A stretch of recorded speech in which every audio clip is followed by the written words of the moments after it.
सच्चिदानन्दरूपम्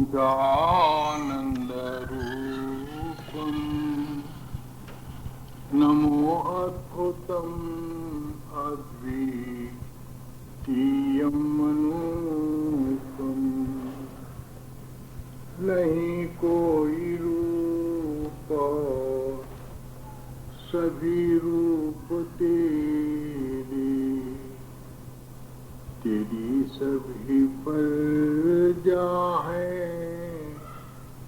सब भूप तेरी धरा संत अवतार जग को चिताया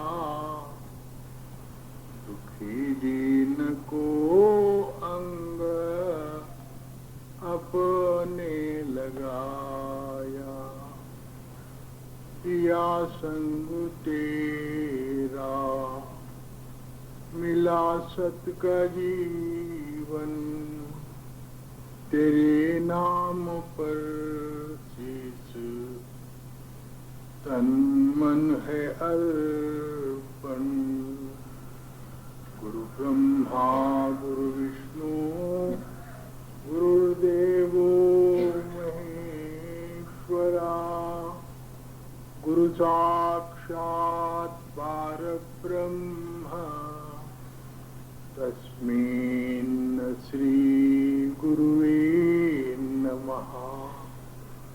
गुरु भगवान दोनों खड़े किसको करूं नमन शरणागत गुरुदेव की भगवन ये मिलाए। राधा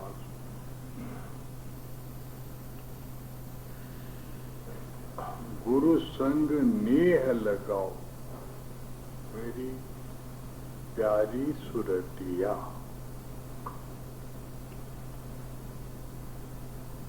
दाता दयाल जी महाराज का शब्द है और यहाँ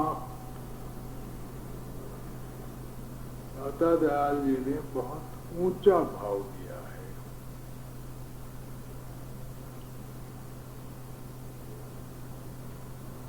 यहाँ सूरत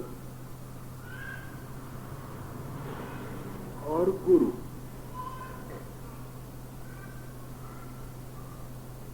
सूरत कहाँ है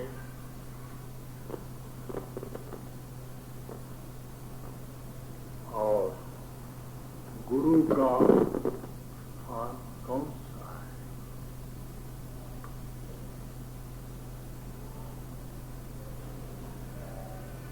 गुरु ऊंचे से ऊंचे स्थान पर है।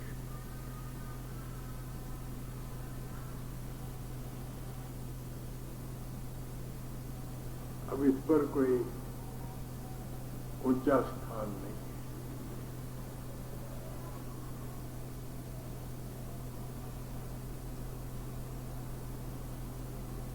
तत्व हैं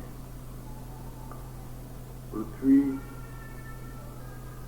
जल अग्नि वायु आकाश ये तत्व।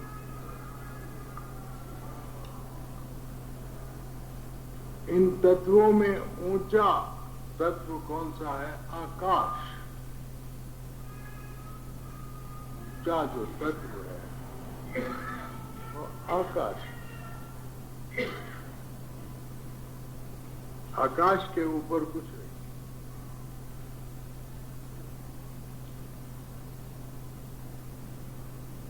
तो आकाश पर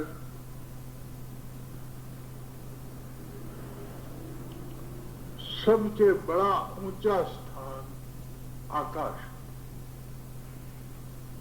उसके नीचे वायु, उसके नीचे अग्नि, उसके नीचे जल, उसके नीचे पृथ्वी।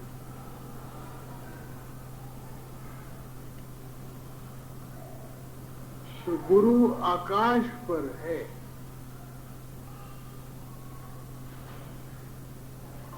सूरत पृथ्वी पर है, तो पृथ्वी पर रहते हुए आकाश में पहुंचना। हम पृथ्वी पर हैं, क्या हमारी सूरत है? तो आकाश में जो गुरु है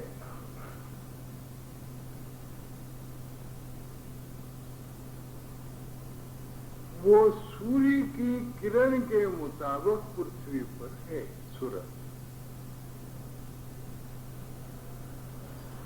सूरत नीचे, तो इस सूरत को आकाश तक पहुंचाओगे तो नेह करोगे ना। किसी की दोस्ती करना है, किसी के साथ बैठना है और किसी के साथ बैठकर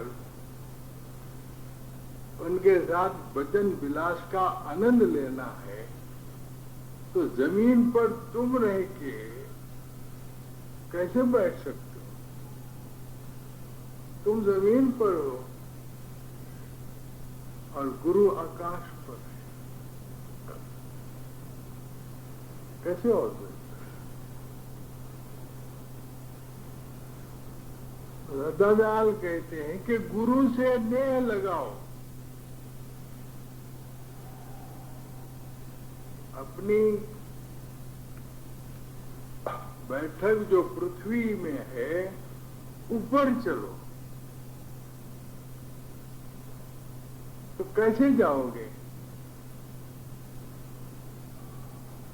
कैसे ऊपर चढ़ो?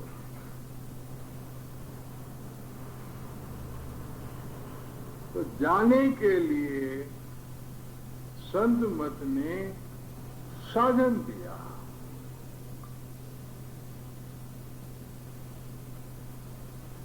बैठक दोनों आंखों के बीच में है। आत्मा की बैठक दोनों आंखों के बीच में है। इन दोनों आंखों के बीच से आगे चढ़ना है। ये नाका है पिंड का। हमारा जो शरीर है वो पिंड है, ये पिंड का ये नाका है। यहां से ब्रह्मांड है मन का, मन की बैठक, ये ब्रह्मांड है।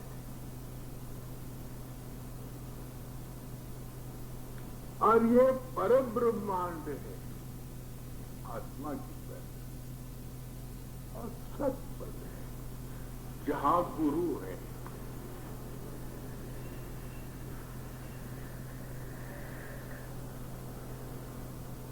पृथ्वी, जल, अग्नि, वायु, आकाश है। ये इसका स्थूल रूप है। पृथ्वी का स्थूल रूप है।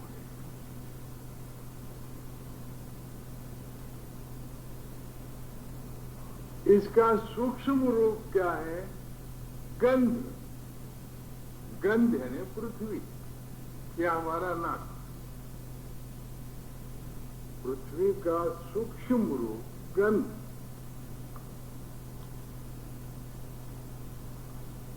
जल का सूक्ष्म रूप रस, यह हमारी जीव है। जल का। अग्नि का सूक्ष्म रूप रूप।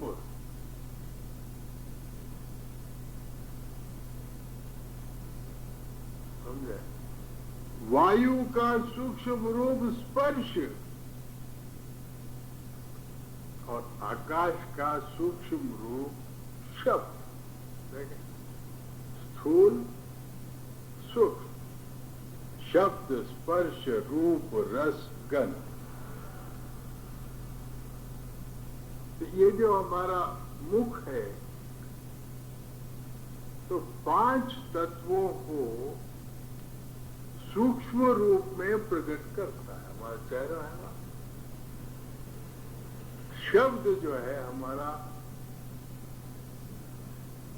मस्तिष्क, आकाश, स्पर्श जो है ये वायु है, ये आपका वायु है, स्पर्श है। खबरें पहुंचाते हैं ना, यहां से अमेरिका तक पहुंचाते हैं, ये वायु पर। टेलीविजन, टेलीपैथी जितने हैं सब वायुमंडल के स्पर्श है। रूप ये आंखें है, अग्नि, और रस ये जबान है, और गंध पृथ्वी ये नाक है। नीचे पृथ्वी मूलाधार है, नीचे पृथ्वी मूलाधार है, और नीचे जल जो है अधिष्ठान चक्र है, जहां से कि हम पेशाब करते हैं। मूलाधार जहां से हम मल विसर्जन करते हैं, है ना। और अग्नि, जठराग्नि जो नीचे है ये हमारी नाभि है, और वायु जो है ये हमारे वक्षस्थल में है। कंठ जो है ये आकाश, ये स्थूल है। मैं आपको बता रहा हूं कि स्थूल, तुम पिंड में हो तो स्थूल शरीर में हो। अलंकार भाषा में मूलाधार गणपति का स्थान, अधिष्ठान चक्र जहां से जल का मुकाम ब्रह्मा, नाभि विष्णु, वृक्षस्थल महेश्वर, कंठ चक्र आदि शक्ति, है ना। तो अब ये देखेंगे कि सूरत कहाँ है। दादा दयाल ने कहा सूरत को गुरु से नेह लगाओ, तो सूरत है कहाँ।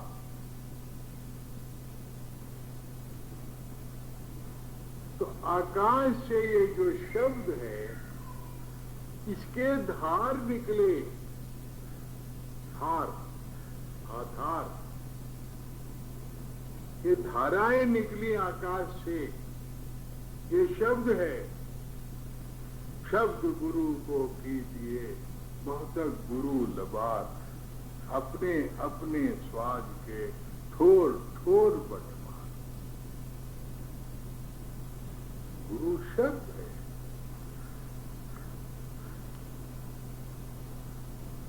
यानी जो गुरु अपने शरणागत को सच्चे गुरु की पहचान नहीं करता, कवि साहब कहते बटमार है, धोखेबाज। गुरु बन गए, गुरु बन गए, मान मिला, प्रतिष्ठा मिली, भोजन मिला, पैसे मिले, सस्ता रोजगार गुरु बनने का। तुमको मान मिलता है, प्रतिष्ठा मिलती है, भोजन मिलता है, पैसे मिलते हैं, कपड़े मिलते हैं, अब काम करने की क्या जरूरत है। तो कबीर साहब कहते हैं ये बटमार हैं, धोखेबाज हैं, राजन। जो सच्चा गुरु है वो क्या करेगा, तुमको शब्द गुरु की पहचान देगा। वो कहेगा कि भाई मैं गुरु नहीं हूं, दादा दयाल ने 5000 किताबें लिखी, किसी में कहा है कि मैं गुरु हूं? कोई सोने का कड़ा पहनता है, कोई अपना डेरा एक बहुत बड़ा बनाता है, उसके प्रोपेगेंडिस्ट होते हैं, एजेंट्स होते हैं। अरे चलो हमारे गुरु महाराज की धाम में चलो, ये नहीं है, ये सच्चाई नहीं है। हमारा गुरु हमारे मस्तिष्क में है, शब्द गुरु यहां है, तो वहां से धान निकली, वहां से धान निकली, यही भगवान है, यही खुदा है। वहां से धान निकली, शब्द गुरु की बैठक यहां है, धान निकली, यहां आई, उसके 3 धार हो गए, ईड़ा, सुषुम्ना, पिंगला। ये ईड़ा है, ये सुषुम्ना है, ये पिंगला है।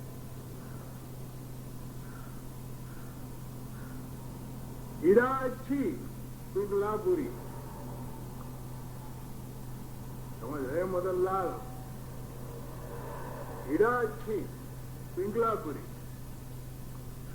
किसी की लड़की होती है ना, ज्योतिष बोलते ये पिंगली है, बोले ज्योतिष के हिसाब से ये बच्ची पिंगली है, मैंने इसके नक्षत्र और ग्रह बराबर नहीं है, उसको पिंगला। हम या तो अच्छा काम करते या बुरा काम करते, है ना? 2 काम करते हो ना, या करेंगे तो अच्छा या करेंगे तो बुरा। अच्छा काम करोगे, ईड़ा की तरफ तुम्हारा बहाव होगा, ईड़ा की तरफ बहाव होगा। बुरा काम करोगे, पिंगला की तरफ बहाव होगा। लेकिन जो आदमी सच्चे गुरु, सच्चाई, जिसने अपने गुरु को शब्द माना है और उस गुरु को गुरु के अंदर में रहेगा। हमारा दरमियानी रास्ता है। अगर अच्छे काम करोगे, गुरूर करोगे, गए तो। आजकल के लोग क्या करते हैं? धर्मशाला बनाते हैं, मिनिस्टर साहब से उसका उद्घाटन कराते हैं, पेपरों में चर्चा देते हैं। तो मतलब क्या हुआ? मैंने किया, वो गिरे, वो सुषुम्ना की धार में नहीं आए। तो जो इसे सुषुम्ना में रहेगा, यानी अच्छे काम करके कभी ये नहीं कहेगा कि मैंने सुना, परमात्मा ने कराया, मैंने नहीं, मैं कौन होता हूं करने वाला। और बुरे काम करके पछताएगा। जो आदमी बुरे काम करके पछताता है, एक बार करेगा पछताएगा, दूसरी बार करेगा पछताएगा, तीसरी बार नहीं करेगा। तो वो भी पिंगला में नहीं जाएगा, ये भी ईड़ा में नहीं जाएगा, बल्कि सुषुम्ना में रहेगा। तो सुषुम्ना जो है तुमको शब्द तक ले जाएगी। क्यों भाई अच्छे काम करके क्यों नहीं अपना नाम लेना? तो तुमको सुषुम्ना में जाना है, और जब तुम सुषुम्ना में जाओगे तो तुम सीधे अपने मालिक के घर को जाओगे। बस, हमको यहां रहना नहीं है। तो ये 3 धारें हुई। पहली धार जागृत अवस्था,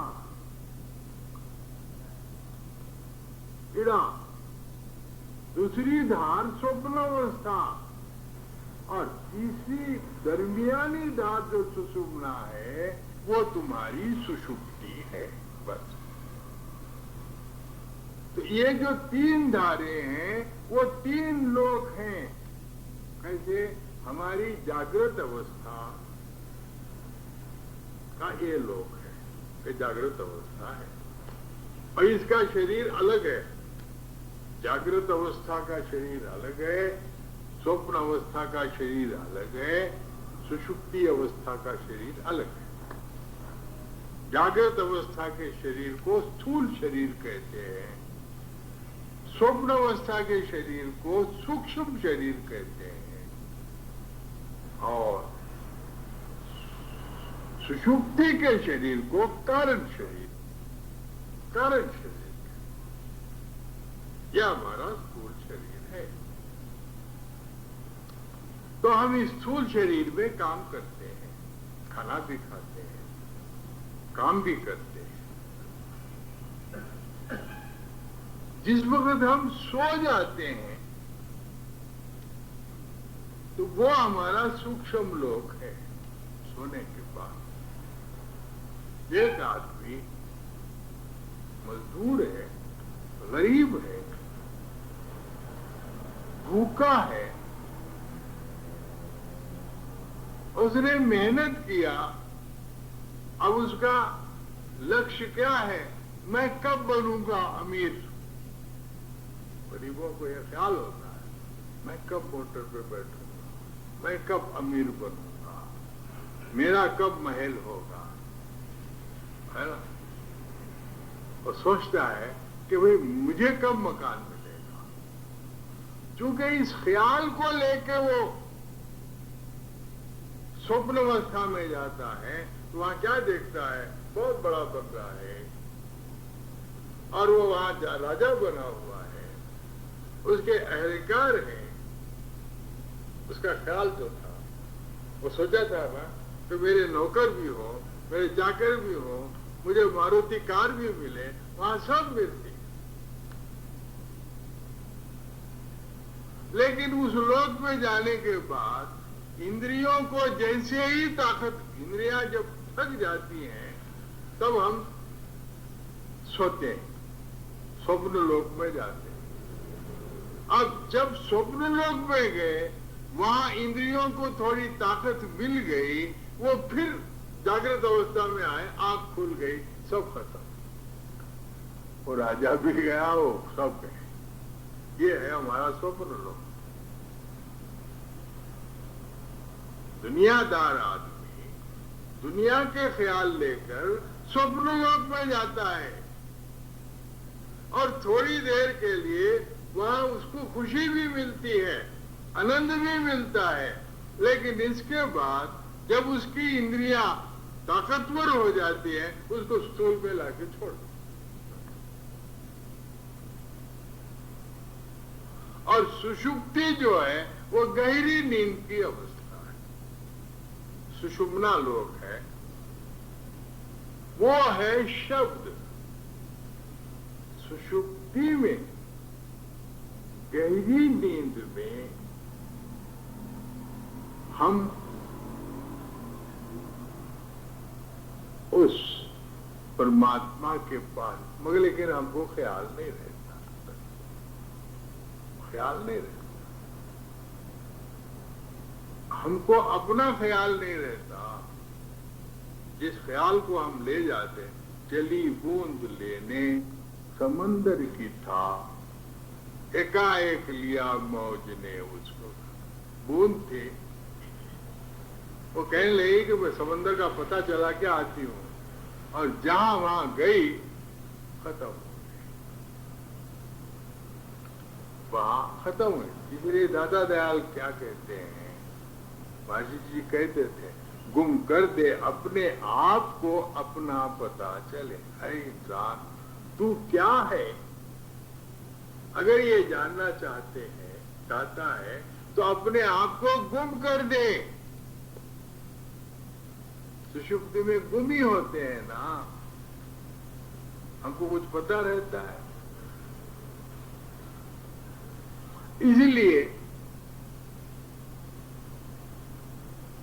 इस धर्म के जानने वालों ने क्या कहा, नहीं खालिक मखलूक में खिलकत, करता कारण काज न दिक्कत, राम रहीम करीम न केशव, कुछ नहीं कुछ नहीं कुछ नहीं। वो कहता है कि मैं वहां जाके गुम हो गया, मैं पता ले जाने, तो मैं कौन है? ये सूरत है। ये जो धार आई, ये 3 धारों में तकसीम हुई। भूमध्य में जो धार, ये तीनों की मिली हुई मजबूत धार जो आई, वो 16,000 नसों में बट गई, और 16,000 नसों में बटी हुई धार की एक किरण को कहते हैं सूरत। बस वो है सूरत। तो दादा दयाल महाराज जी स्तुति करते हैं कि ऐ सूरत, तू शब्द के साथ में लगा। फिर पढ़ो।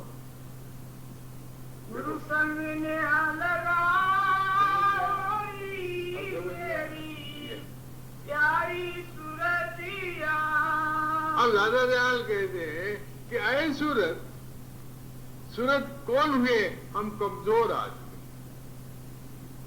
26,000 नसों में बटकर थोड़ा सा अंश है हमारा, हुए ना कमजोर हम। तो ये कमजोर जो सूरत है कब बलवान होंगी? यहां बैठकर सुमरन ध्यान जब करेगी तो उस धार में मिलेगी, तब बलवान बनेगी।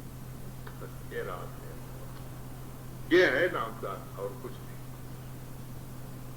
तो कहते हैं यहां बैठकर सुमरन ध्यान करके शब्द का ध्यान करो। पहले हम क्या करते हैं कि भाई गुरु का ध्यान जो बाहर है, गुरु का ध्यान करो। हम कहते हैं गुरु का ध्यान क्यों कहते हैं? कि तो मंजिल बहुत दूर है और तुमको पता नहीं चलेगा, तो बीच में तुमको पूछने की जरूरत होगी। किससे पूछोगे? शब्द तो नहीं मिल सकते। तो इसलिए जो गुरु बाहर है उससे पूछो कि महाराज यहां क्या है। कब तक पूछो? जब तक शब्द गुरु का प्राकट्य न हो तब तक पूछो। इसलिए गुरु की महानता है। गुरु की महानता ये, तुमको स्वप्न पड़ेंगे। ये जो है, ये साधन जो है, तुम्हारे जन्म जन्म के कर्मों का को खोलने लगते हैं। तुम जब साधन करने लगोगे तो पहले जन्म के संस्कार खुलने लगेंगे। इसके कितने जन्म है तुम्हारे, प्रारब्ध कर्म जो तुम्हारे साथ तुम पोटली लाए हो, वो खुलने लगेंगे। जब खुलने लगेंगे तो तुमको स्वप्न पड़ेंगे। अगर तुमने उसको गुरु के साथ महाराज ऐसा स्वप्न पड़ा, या घट में गुरु के रूप का प्रकाश तारा हो गया, किसी को तारा नजर आया, ऐसा गोल तारा, घट में गुरु के रूप का प्रकाश तारा हो गया। समझे? किसी को कुछ नहीं, उसके अरे मुझे जो अनुभव हुआ है तुमको होना जरूरी नहीं है। तुम्हारे कर्म अलग हैं, तुम्हारे संचित कर्म अलग हैं, मेरे संचित कर्म अलग हैं। एक सत्संगी था, वो जब अभ्यास में बैठता था तो उससे खुशबू आती थी, उससे सुगंधी आती थी। दादा दयाल जी से लोगों ने जाके पूछा तो कह ले भाई मेरा अनुभव नहीं है, उसका अनुभव है। अनुभव अलग अलग है। तो इसलिए अपनी जो सूरत जिस्म के अंदर फैली हुई है, उसको इकट्ठा करने का साधन क्या है? ये तुम्हारा भ्रूमज है। और यहां तुम बैठकर, अब यहां क्या है? यहां यह है कि 9 दरवाजे इस शरीर के बंगले के बाहर खुलते हैं और 10वें द्वार तुम्हारा अंतर में खुलता है। हम 9 दरवाजे से बाहर पड़ गए। क्यों? 2 आंखों से, 2 कानों से, 2 नाकों से, 1 जुबान से, नीचे के 2 दरवाजे, 9। अब इस 9 दरवाजों को बंद करने की तरकीब क्या है? सुमरन, ध्यान, भजन करके एकाग्र करो। सुमरन पहले पहले राधा स्वामी नाम का। हम राधा स्वामी पंथ के हैं, स्वामी महाराज के अनुयायी है, इसलिए आपको राधा स्वामी नाम दिया। और राधा स्वामी नाम मुकम्मिल नाम है। दूसरे नाम मुकम्मिल नहीं है। क्यों? राधा आद सूरत का नाम, स्वामी शब्द पहचान। ये जो धार है, ये ऊपर से धार आ रही है, फिर रेड की हड्डी से ऊपर जाती है, ये चक्कर चल रहा है। तो ये धार नीचे भी आकर ऊपर भी आती है। तो चूंकि ये राधा क्या है? राधा राह दे, राह दे, रास्ता बता दे। बस राधा क्या है? राह दे, राह दे, रास्ता बता दे। किसका? स्वामी का शब्द। तो ये मुकम्मिल नाम है। राम कहोगे, ये मकसद पूरा नहीं होता, इसकी व्याख्या पूरी नहीं होती। कृष्ण कहोगे, नहीं हो। ये वर्णनात्मक नाम है, ये धुनात्मक नाम है। अभ्यासी यहां जब सुमरन करने लगता है और ध्यान करने लगता है, तो उसको ऊपर से धुन आती है। और जब धुन आती है और जब धुन को सुनने लगता है, ये राधा स्वामी नाम छोड़ देता। उसको कहते हैं सतनाम। पर उसको कहते हैं सतनाम। तो दादा दयाल जी कहते हैं, अरे सूरत, जो तू बहुत कमजोर है, तू गुरु से नेह लगा, शब्द का ध्यान कर। पढ़ो। गुरु संग नेहा लगा, मेरी प्यारी सुरतिया। आदेश दिया ना शब्द का। जहां गुरु शब्द है, अगर शब्द का ध्यान करोगे और यहां बैठकर ये जो आपकी सूरत जिस्म में फैली हुई है, कुछ तुम्हारी मन की वृत्तियां कारोबार में है, कुछ तुम्हारी मन की वृत्तियां बैंक बैलेंस में है, कुछ तुम्हारी मन की वृत्तियां बाल बच्चों में है, कुछ तुम्हारी मन की वृत्तियां किसी और काम में है, उसको इकट्ठा करो। राधा स्वामी नाम का सुमरन करते हुए दूसरे ख्यालात आएंगे, दूसरे विचार आएंगे।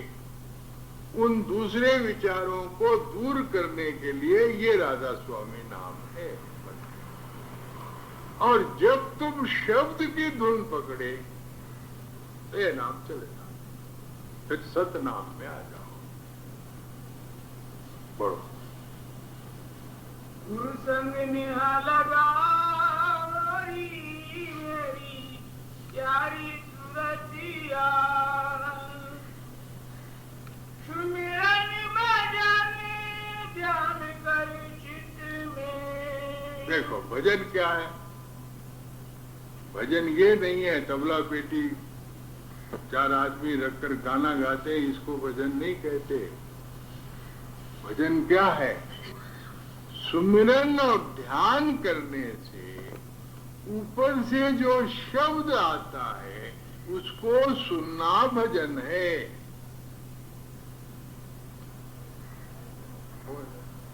वो भजन है, ये नहीं कि तबले पेटी सारंगी ये और सितार जो बने हैं ना, ऋषियों ने अंदर से धुन सुनकर उसको इन औजारों से जाहिर किया। ये जो औजार बने, तबला सारंगी जो बने हैं, ये हमारे ऋषियों ने अंदर की आवाज सुनकर ये बना दी, सितार मृदंग वगैरह।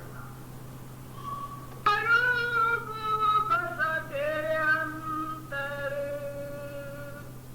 उस पर मिट्टी जमा वही मेरी प्यारी सूरतिया। जब तुमने शब्द सुना सहजे ही धुन होत है, हरदम घटके माँ सूरत शब्द में ला भया मुख की हाजत ना। जब तुमने अंतर में शब्द सुना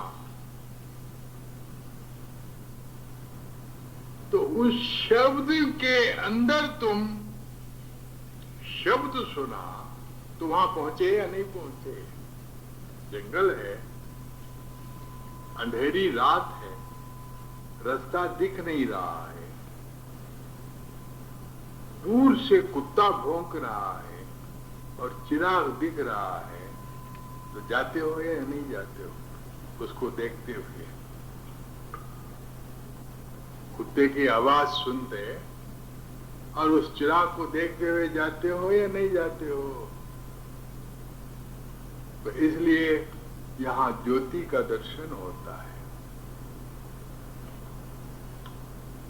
आवाज आसमानी आती है, ऊपर से सदा आती है। किसान ने कहा ये खामोशी कहां तक? ये जो हमारी जिंदगी है ये बेकार जिंदगी है। अगर हमने लाख कमाया तो क्या कमाया? 10 बंगले बनाए तो क्या बनाए?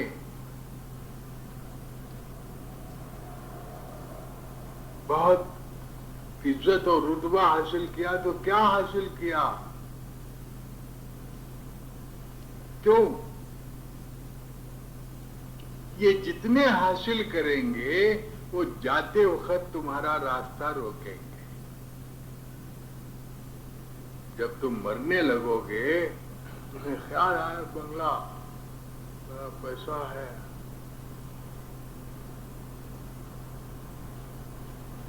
तुमको यहां वापस लाएगा, कहां जाओगे?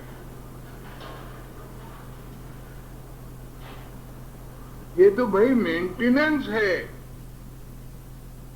दुनिया में तुम 24 घंटे सुमरन ध्यान भजन नहीं कर सकते।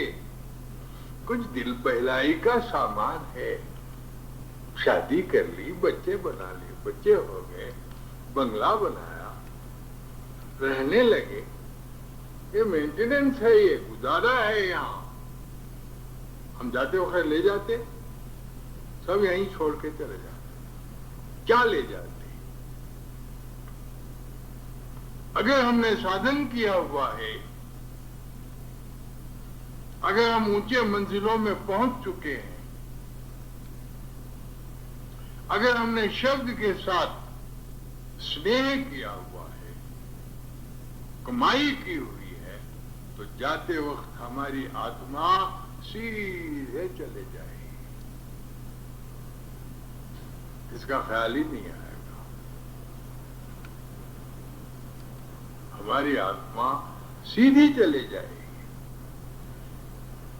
क्योंकि इस शब्द के सुनने में जो आनंद है वो दुनिया के किसी चीज में आनंद नहीं। शब्द का जो आदमी शब्द सने ही होता है, जिसने शब्द के साथ अपना नेह लगाया हुआ है, वो दुनिया के आनंद को ठोकर मारता है। बेशक उसका घर नहीं रहता, एक झोपड़े में रहते थे हमारे ऋषि मुनि। हमारे ऋषि मुनि महल मकान या ये सोफा सेट नहीं रखते थे, आजकल के संत रखते हैं। आजकल जो संत हैं वो सोफा सेट भी रखते हैं, सब रखते हैं, पहले के लोग नहीं रखते। मंचिप्पे पे हम गए थे, दादा दयाल जी थे वहाँ भाई जी के यहाँ, 3 दिन रहते थे भाई जी के यहाँ। चौथे दिन कहते भाई मंचिप्पे पे झोपड़ा डालो, वहां हम ठहरेंगे। तो वहां झोपड़े में रहते थे, हम भी रहते थे वहां। हम वो कहते थे भाई चूल्हा उल्ला साफ करके अंगार तैयार रखना, मैं जरा फारिग होके आता हूं।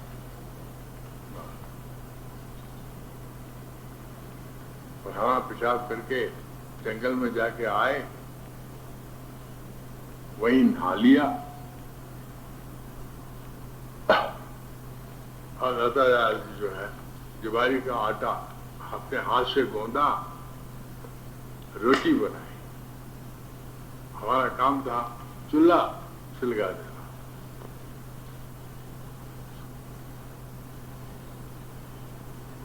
एक दफे मैंने चूल्हा सुलगाया, आओ लकड़ियां ठीक बैठी रही, कह लगे किसी का पैर तोड़ दिया, किसी का हाथ तोड़ दिया। लकड़ी टेढ़ी बिंगी पे लगा ना, अरे किसी का पैर तोड़ दिया, किसी का हाथ तोड़ दिया, किसी के मुंह पर छाले मारे। ऐसा नहीं, ऐसा जमाना चाहिए। मुझे चूल्हा जमाना लकड़ियों का दादा दयाल जी ने बताया, ऐसा जमाना। तो अंगार लगी तो ठीक, और तवे को लगती है। रोटी बनाए, रोटी बनाए, और फिर थाली नहीं, इस हाथ पे रोटी लेना, इस हाथ से खाना। इसको कहते हैं फकीर। यह है जिंदगी। ज्वारी की रोटी, घी ग्वार की चटनी। घी ग्वार के वो पत्तियां निकालते, उसको घी में भून लेते, उसके ऊपर थोड़ा सा नमक डाल देते, बस वो रोटी और वो चटनी। हम खा रहे थे, एक मोटर मशीन कलेक्टर आया वहां। हमको सबको दादा दयाल जी सबको इतनी इतनी रोटी देकर, खुद भी इतनी रोटी लेकर खुद खा रहे थे। इतने में कलेक्टर आया, तो कलेक्टर को उन्होंने दिया कि भाई रोटी खाओ। नहीं महाराज, मैं खाना वाना खा गया। फिर क्यों आया मेरे पास? मेरे पास क्यों आया भाई खाना खा के? जाओ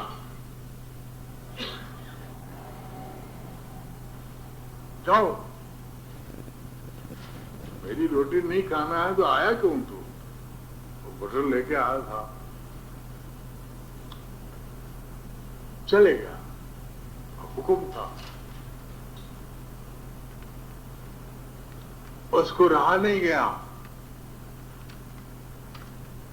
फिर शाम को आया, महाराज मैंने गलती की, मैंने गलती की। और पैरों में मत्था टेक के वो करके रोने लगा, करने लगा। महाराज मैंने गलती की, आपने प्रसाद दिया, मैंने नहीं लिया, मैंने गलती की। अरे अब तो प्रसाद मिलता नहीं, कल मिलेगा प्रसाद। अब तेरे लिए कौन पकाने लगा? प्रसाद वक्त पर मिलता है। और दूसरे दिन जब आया, वो भी उसी तरह रोटी खाया। बड़ा खुश हुआ। यह है फकीरी। फकीरी इसको नहीं कहते।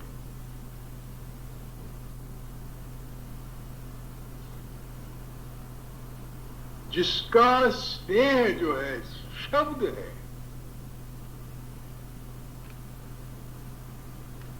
जिसकी तवज्जो शब्द पर है, और दुनिया का कोई सामान उसको अपनी तरफ खींच नहीं सकता।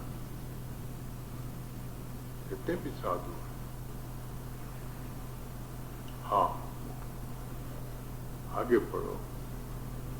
सुमिरन सबका सारे प्यारी, सुमिरन सहज पाएरी मेरी प्यारी सुरतिया।